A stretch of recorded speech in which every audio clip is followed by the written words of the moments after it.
acting करा छोड़ा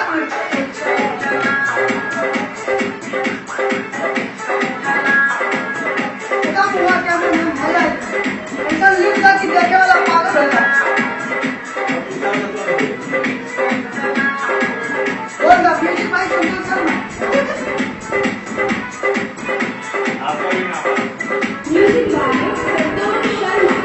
आधी रतिया में टावर लगावे हमरा गुलू तुझे सैया सजावे होली के चोली के बटमिया राजा जी तू में सब चलावे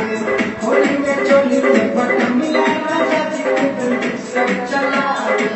आधी रतिया में टावर लगावे हमरा गुलू तुझे सैया सजावे होली में चोली के बटमिया राजा जी तू में सब चलावे होली में चोली कैसे राजा जी तू में सब चलावे चला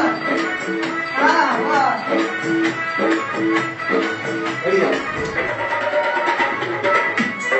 छोड़ा एकदम ऐसा भाग है कि सामने वाला